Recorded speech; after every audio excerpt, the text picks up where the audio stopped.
perform a running subcuticular suture, begin with a buried knot, deep to superficial, superficial to deep. This knot is close to, but not at the apex of the wound. Typically this knot is somewhat deeper in the dermis to allow it to be buried.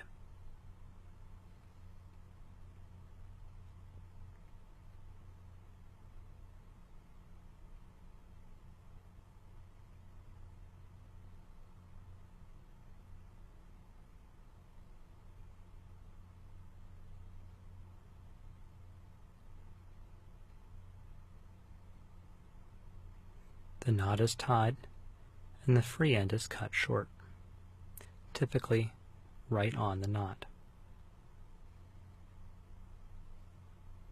The needle is reloaded backhand,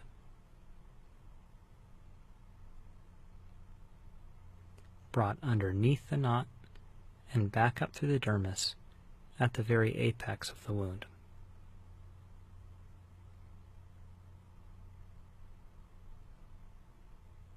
Once this is drawn through, the knot rotates under and is buried. Reload the needle, and now begin taking bites at the apex. Unlike a simple suture, however, these bites are taken parallel to the skin rather than perpendicular, and are kept entirely within the dermis. Draw the suture through. The next bite should come across and just slightly back from the exit point of your last bite. Again, take a bite in the dermis that's parallel to the skin. Draw the suture through, and then come across and approximately 1/3 of the way back from the previous bite.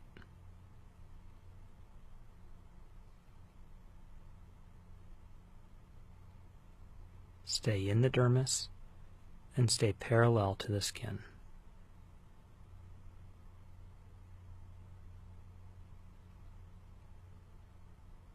Come across and 1/3 back to take your next bite.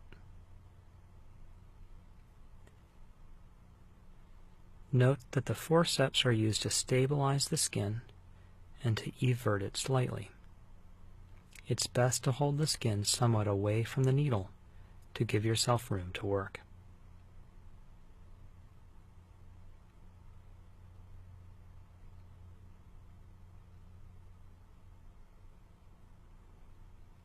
Continue taking bites all the way along the tissue.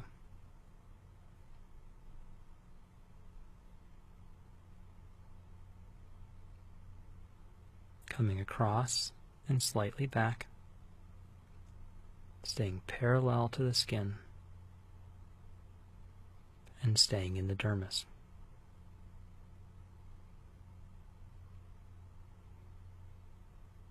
At the end of the incision,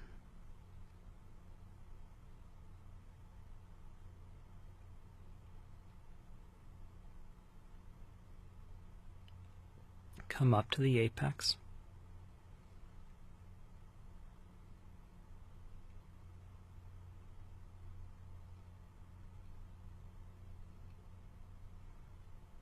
take another bite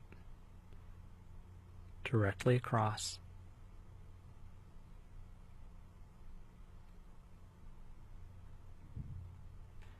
and leave a loop to tie to.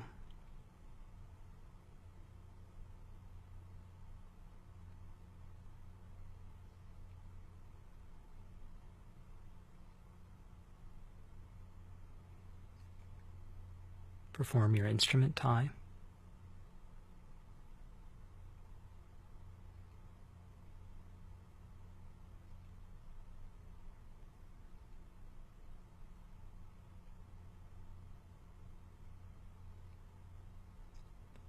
And then cut your suture loop, leaving your needle attached.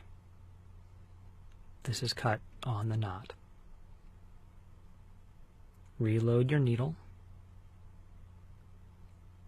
and bring the needle behind your knot, sinking it between the two layers of the tissue, trying not to grab either side. Again, sink between the tissue, come underneath your knot, and up through the skin away from the incision. When this is drawn through, it rotates the knot underneath and buries it. The suture is then cut